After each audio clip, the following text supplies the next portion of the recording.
Hi, it's Melanie. Have you registered for my free class, The Top Kidney Stone Myths Debunked?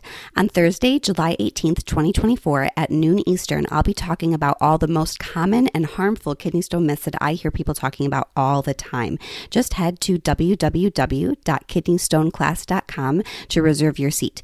Even if you can't make it live, make sure to register for the class anyway, and I'll be sure to send you a link to watch the recording. Can't wait to see you there.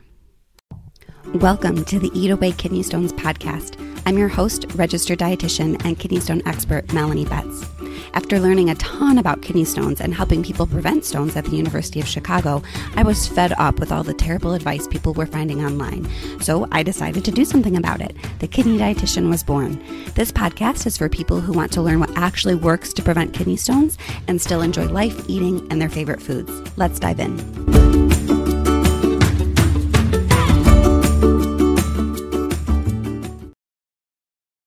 Hello and welcome to the Eat Away Kidney Stones podcast. I'm your host, registered dietitian and kidney stone expert, Melanie Betts.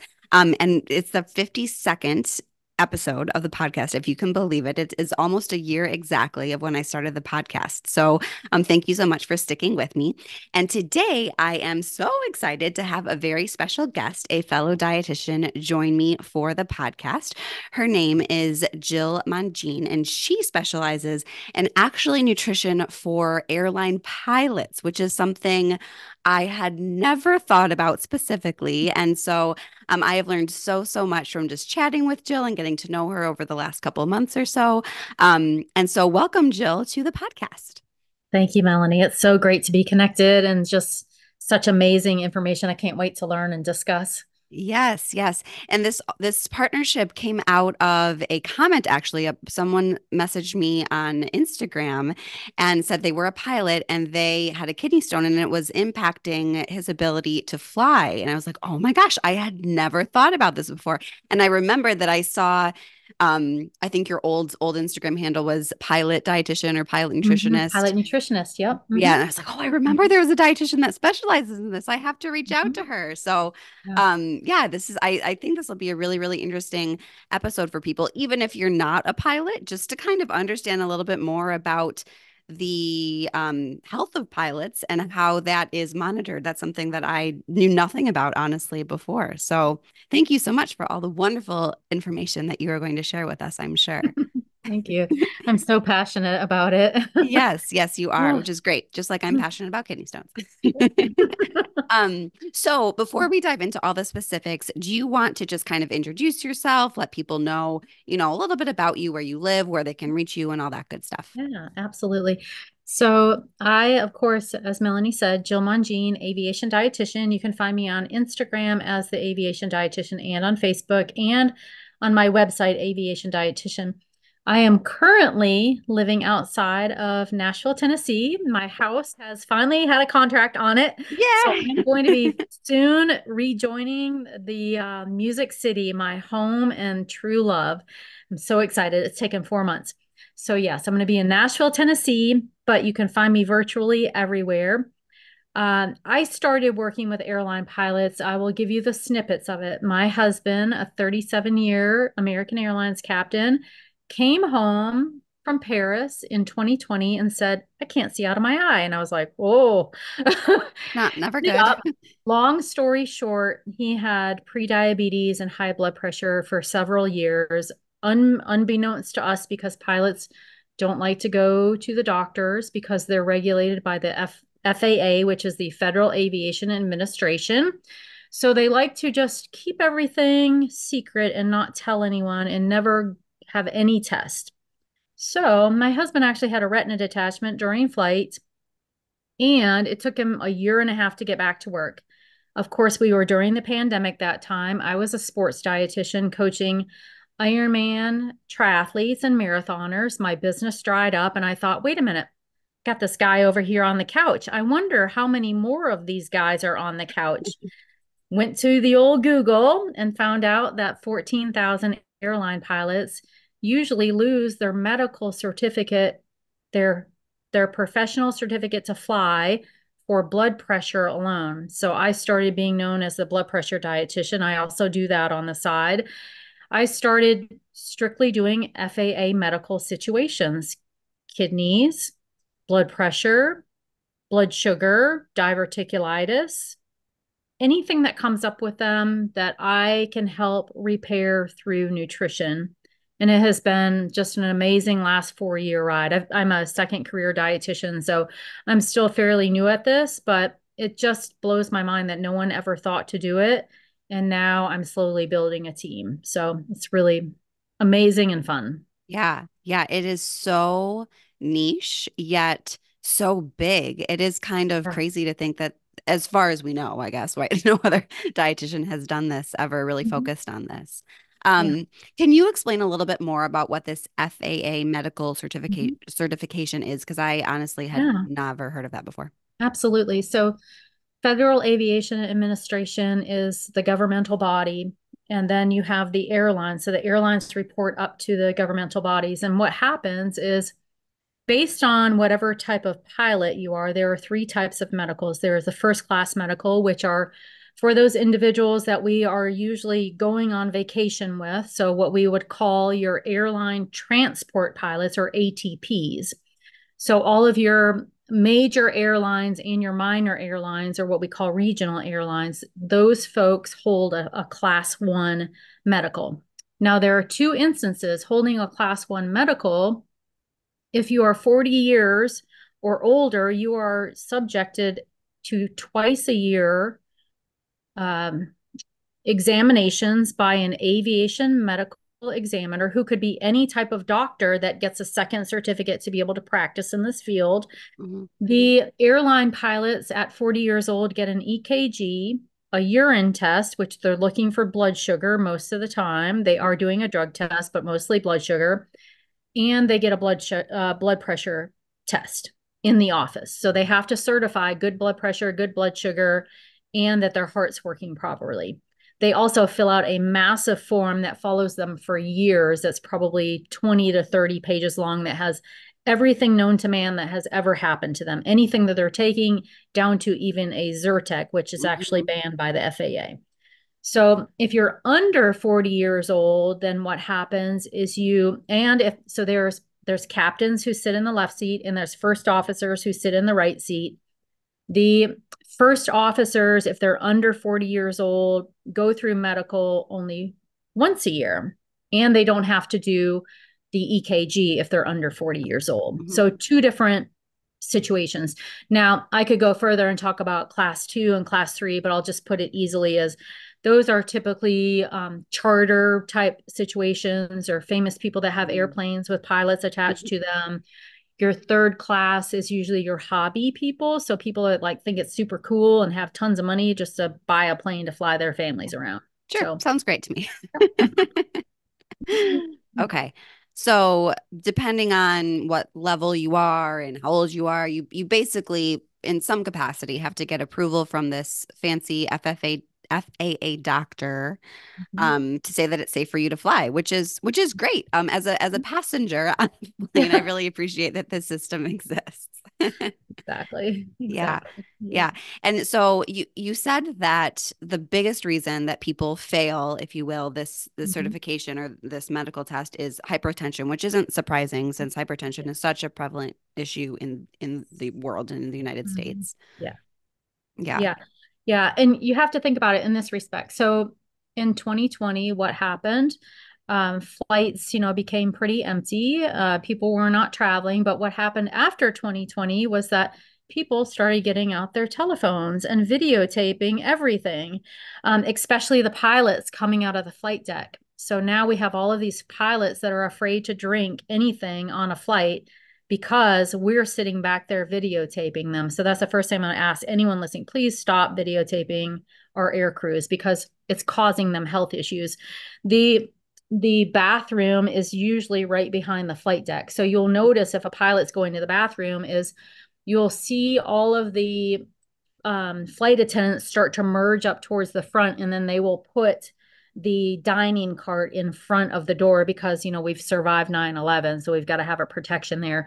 And then usually one flight attendant or two flight attendants will go in the flight deck just to help keep things secure and all of that. Oh my But you goodness. rarely see a pilot come out of the bathroom. And pilots, due to Federal Aviation Administration regulations, also are allowed to fly 8 hours a day. So think about that, 8 hours a day, not drinking any water, Limited access to the not doing, bathroom. Hmm. Yeah. yeah, trouble, Yeah, trouble. this is a great segue into a topic we wanted to make sure we covered, which was, are pilots at greater risk of stones? I'm unaware of data specifically looking at pilots and kidney stones, but I do know that there's actual research published that bus drivers and taxi cab drivers are at Mhm. higher risk of stones. So it would not surprise me one bit if pilots kind of fall into that same bucket for exactly Yeah. those reasons that you just talked about, right? Like you're in a condition where you don't, it's really hard for you to go to the bathroom. And Mhm. so you obviously may limit how much fluid you're drinking. And drinking a lot of water is kidney stone prevention 101. And many people, just not drinking enough water, that's enough to cause a stone. Obviously, not everyone, but if you are prone to them, just sort of living in that chronic dehydrated state definitely can put you at risk of a stone because your urine is going to be more concentrated, right, of the calcium and oxygen and all that other stuff. So it would not surprise me that if we did do a study, which would be really interesting, Mhm. um, that pilots are at greater risk of stones just because of that lower fluid intake for sort of obvious reasons when you start thinking about it. Yeah, yeah. Not only for the lack of being able to drink or go to the bathroom, but also think about the I've been reading studies on airline pilots. There's very few, you're right. We haven't studied them, and it's amazing that they've been around for so long. So one of the things is the recirculated air. It has a lower humidity content. And then I don't know if you've ever, well, you said you just flew recently to I did. Seattle. So if you flew during the day and you opened your window at all, you could feel the heat coming on the Yeah. plane because, most of your what they call transcontinental flights, so, from Chicago to Seattle, Mhm. are at 30,000 feet or so based on weather. You're so close to the sun that the heat content. So imagine the dehydration effect on that also. I mean, there's so Yeah. many, we could just, we could discuss factors for 20 hours if we wanted to, but there's so many. If you're nervous, you sweat more, it's just Yeah. all of it, all of Yeah. it. Mhm. Yeah. So, yeah. And that's so true. Even if you take one flight, you're usually very thirsty when you get off that flight. So, if you are hanging out on an airplane for 8 hours a day, every day, like that makes perfect sense. It's Yeah. fascinating. Yeah. I think there's some other reasons why pilots might be at greater risk of kidney stones. We talked a little bit about salt when we were talking Yeah. earlier. hmm Yeah. So a lot of your pilots are not fed. So the contracts, each airline has a contract based on if they get meals or not. So there's only really two right now that are making sure that their pilots get fed, and that's something that the pilots voted for. They'd rather have the money than the food. So if they're not getting food, then where are they at? You'll notice they're in the fast food lines. Fast food Just at an has, airport. yeah, Hmm. it has more sodium in it, absolutely.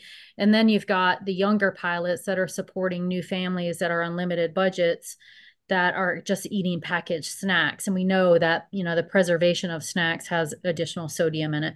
Now, I will preface that I treat my pilots like endurance athletes because we're asking their bodies to do something extreme.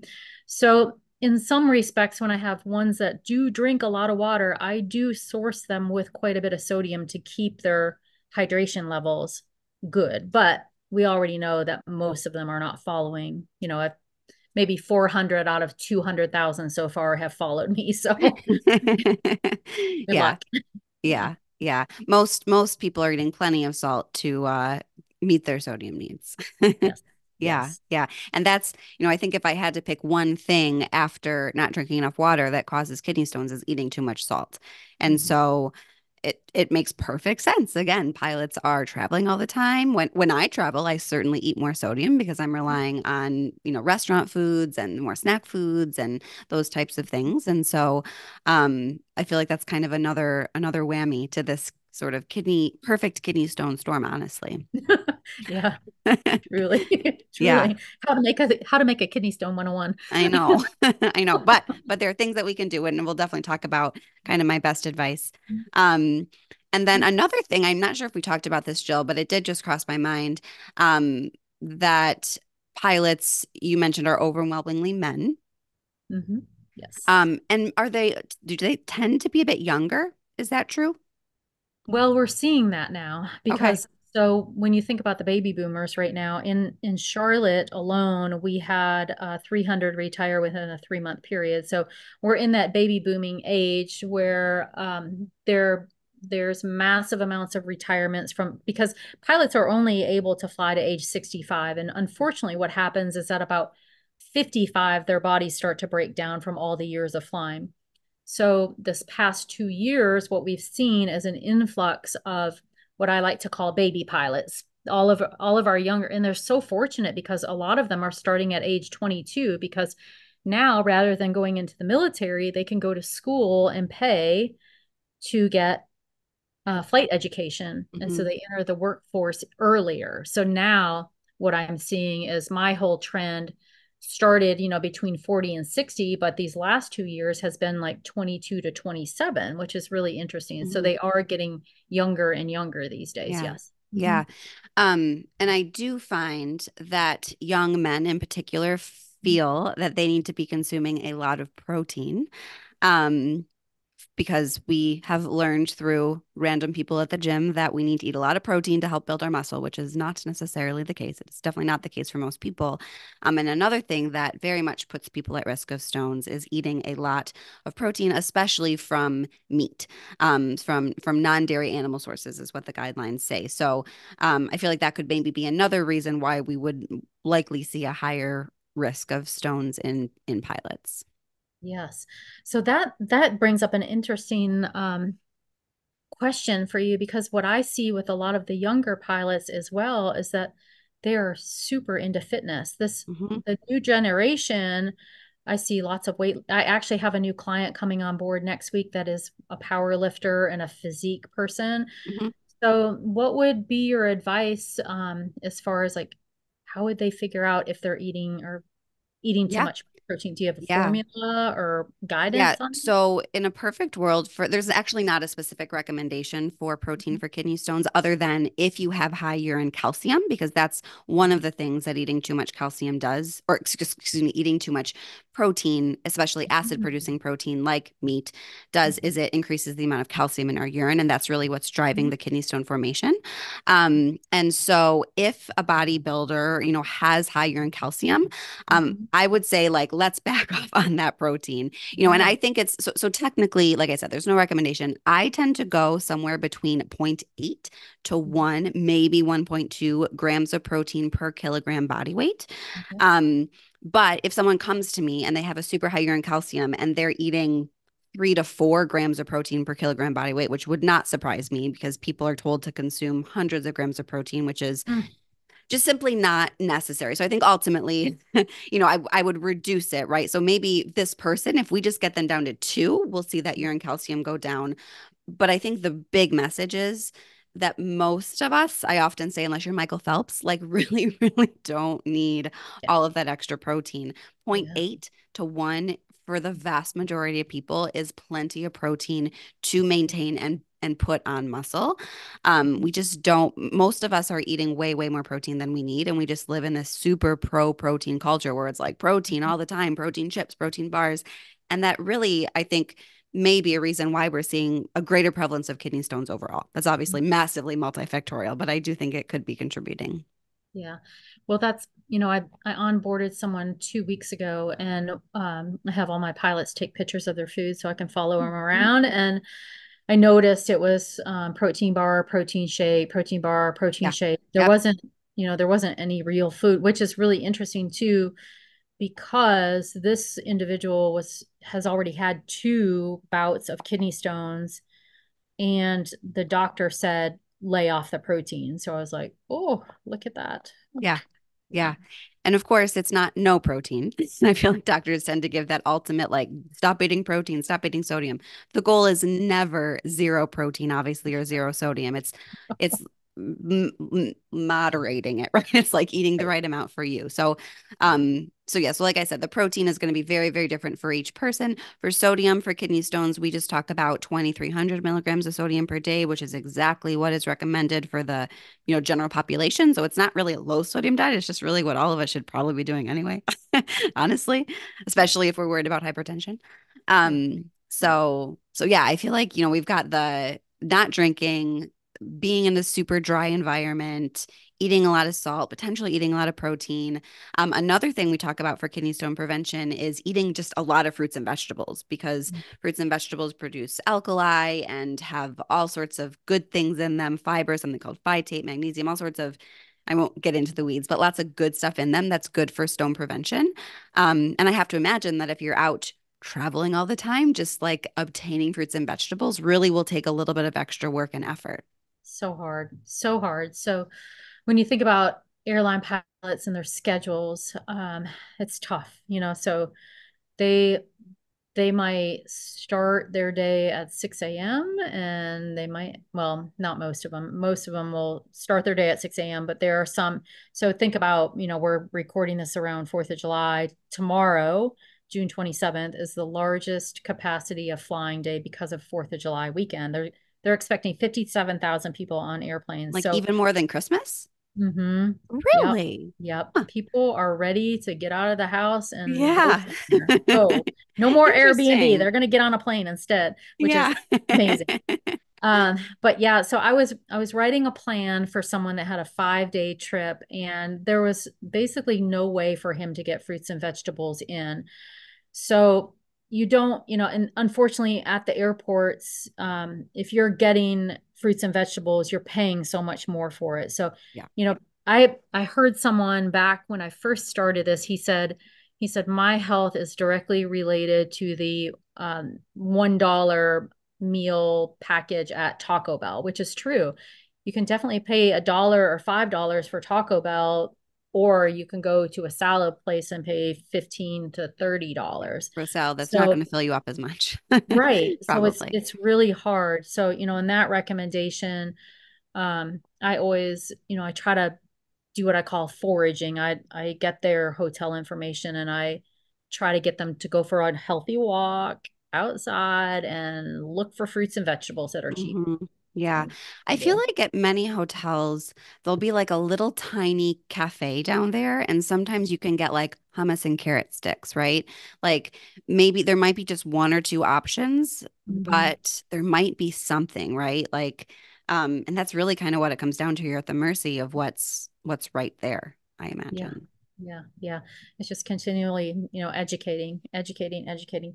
I had someone ask me when we're talking about fruits and vegetables, though, they were asking about spinach in particular because they had a doctor mention, well, stop eating spinach. Like that was Mhm. their kidney stone problem. So now they're like, oh no, not the spinach, the evil Yeah. spinach. So what about that? What's your take on Yeah. So spinach is notorious in the kidney stone world because it is it? very high in oxalate. Hmm. And spinach does have somewhere like 7 to 8 times more oxalate than like the next highest Ah, oxalate food that we're aware of, which is probably wow. almonds. And I have a ton of content, other podcasts and stuff on my website because I am not at all an advocate of a low oxalate diet for kidney stone prevention because there is literally no data that shows that a low oxalate diet reduces the risk of stones. We do know that eating less oxalate is going to reduce levels of oxalate in your urine, which is good, except that a low oxalate diet, because oxalate comes in really healthy foods, spinach, Mhm. beans, nuts, seeds, whole grains, most vegetables are going to have some oxalate in them. And so Yep. what happens is and we're not eating generally enough fruits and vegetables to begin with. So we're even more strict, right? So we're very, very limited in the types of fruits and vegetables and whole grains that we can eat. And our diet becomes lacking in all of those really good things that I just mentioned that are good for stones, right? So alkali, magnesium, phytate, fiber, on and on and on. And so we so there's just simply no data. Like a low oxalate diet will reduce oxalate, but it also inevitably is going to be low in all this other good stuff. And I think that is why we see in study after study after study very high oxalate diets, such as a DASH diet or Mediterranean diet, are associated with a lower risk of stones. Oh, And mhm. so ultimately, and we'll talk a little bit more about this later, I think, but ultimately, if you have had a stone, you need to get a 24-hour urine test because that test is going to tell us why you're forming stones. Is it high oxalate? Is it high calcium? Is it low citrate? Is it just low volume, right? There's tons of different things that could be going on. Um, and that will tell us exactly what we can do to prevent stones for you. Because Yeah. even, if two people with the same type of stone could have very, very different urine risk profile basically, and they Okay. would have a very, very different strategy to prevention. So I went a Hmm. bit on a tangent there, Jill. So No, I I love it. I apologize. love it because Um, now all the wheels are turning because this individual actually did send me. He said, I sent you all these tests. And I was like, I do not know what these things are.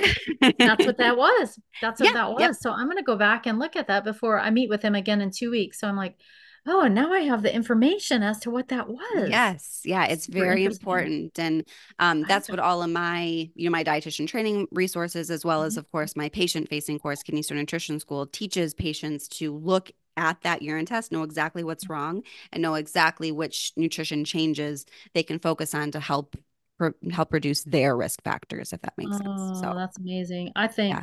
I think every single one of my pilots that has had a kidney stone just like needs to take your course. Yeah, I mean, that's what I'm here for. I know. I think I'm just gonna put a link in my profile on Instagram because I'm like, they just need this help. I don't need to Yeah. be the kidney expert. I Well, that's why we specialize in different things, right? Like right. not you wouldn't expect a doctor to be a specialist in everything. Mm-mm. Dietitians can't be either, and that's why there are so many of us and we specialize in so many different things. Yeah. Oh, I Yeah. love that. One thing we kind of skipped over, so this is backtracking a little bit, Mhm. but I did want to make sure we touched a little bit about how having a kidney stone or having a history of kidney stones impacts that FFA medical certification. So can you talk Yes. a little bit about Mhm. that? Absolutely. So there's a huge guide on the internet. If you look at FAA AME, so FAA Aviation Medical Examiner.gov, you will find all the paperwork on kidney stones. So I have it on the screen here looking at it, and it says most recent diagnosis 5 years or more. There's no symptoms and no problem, no issue. Single stone that passed 5 years ago with no complications, which complications are like chronic, underlying condition, if you had some type of procedure, renal failure, sepsis, then you don't have an issue. You still have a green light. You're okay. But once you get past 1 and 2 and you have multiple kidney stones, then the great word CACI comes in, CACI, which I did not know what that was until my Yeah, husband I don't know what that started means. having blood pressure issues. It's called conditioned authorized by the AME, basically. So the Okay. AME, so that's where you need to have a really good relationship because if you don't have a good relationship with your aviation medical examiner, they can send you packing to sit on the couch and you lose your license. If you communicate well to your aviation medical examiner and you keep them in touch with everything's going on and you tell the truth about what's going on, then they might be a little more lenient to not fill out that form with you. What Mm. happened in my case, in the hypertension case with my husband, was he just kept ignoring it and he ended up with a khaki. And he did not understand. He just went ahead and signed the paperwork. And while he was on a trip, after he got back to work, we got a little paper in the mail that said special issuance. So then that follows you around the rest of your life unless you become friends with me and pay me a lot of money because it special issuance does not go away. It basically is like a stamp on your forehead to, I've had a kidney stone, I've had a kidney stone, or whatever the case is, and it's very, very hard to remove. You have to work with a dietitian. You have to keep all the records to prove that, hey, I'm doing the good nutrition, I'm keeping this in order, I've not had any occurrences. Yes, this professional can vouch for me. I had to write a letter. So don't go down Interesting. that path. If you've had one kidney stone right now, like invest in your health. Take Melanie's course, work with me, do something. don't just like hope and pray that you're not going to get another kidney stone because we don't know if that's going to happen or Yeah. not. Yeah. Yeah. And if you have one stone, if you had just one kidney stone, there's a 50% chance that you're going to have another one, which is not small. And many people have many, many more. And so, in addition to obviously, it's very not fun to have kidney stones. If this is Mhm. something that is going to impact your career and like your livelihood, um, there are things that we can do to prevent stones. Like kidney stones are preventable.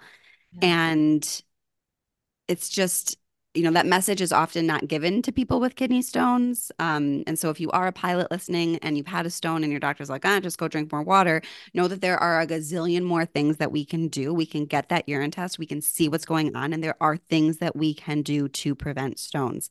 And it's all individualized to each person. It likely involves drinking more water, maybe talking about getting in more calcium, which we didn't even talk about. But if you're interested in calcium and stones, definitely check out my blog because eating more calcium or eating enough calcium can reduce the risk of oxalate stones. Making sure you're not eating too much protein, not eating too much salt, getting in fruits and vegetables.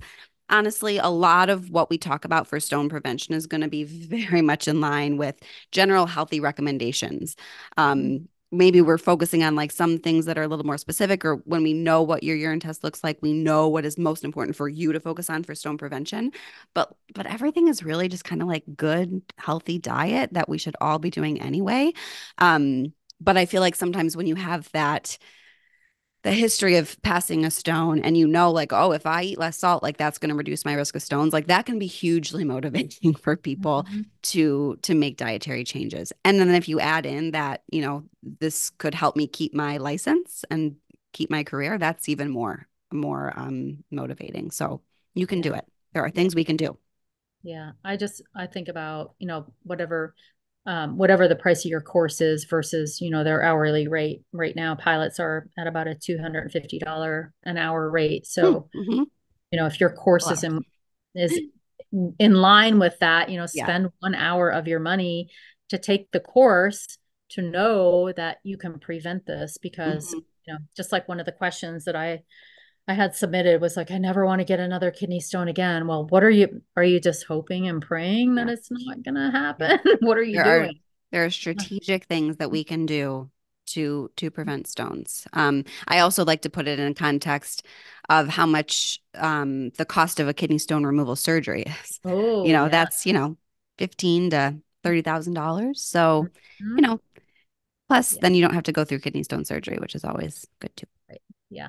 That's Yeah. exactly what I do in my practice too, is like thinking about losing your medical, so a lot of my pilots that lose their medical, unfortunately, are younger now because my Hmm. business has changed. But when they lose their medical, they don't have disability insurance. And then if they have 3 or 4 kids, like Oh, it's that's a a terrible huge, situation. yeah. I mean, are you going back to your mom and dad? Are you living on credit card? Like my heart just bleeds for that Hmm. situation. Like, please Yeah. don't be that person. Yeah. Yeah. Because if their partner is working, trying to live on one income these days with children is just usually not feasible for most people. So, Mhm. yeah, Exactly. yeah. Yeah. But there are things you can do. Let's end this podcast on a positive note. There I are know. absolutely things you can do to Yeah. prevent stones or prevent or treat hypertension, which sounds like is a really big issue. We're coming up on time. But Jill, if people want to work with you, where can they find you? Where just, give your socials again, and Yeah. how just to kind of explain how you work Mhm. how you work with people. Absolutely. With airline pilots, I work one-on-one, so individual services, and you can find me at Aviation Dietitian on Instagram, Facebook, or on my website. Awesome. And I will put a link to all of those things in the show notes to this podcast as well. And if you are listening to this podcast, you likely know where to find me. But if you are a pilot, I would love to meet you. I'm now super excited to work with more pilots and help you prevent kidney stones in my course. So that is Kidney Stone Nutrition School. You can go to kidneystoneschool.com and learn all about it.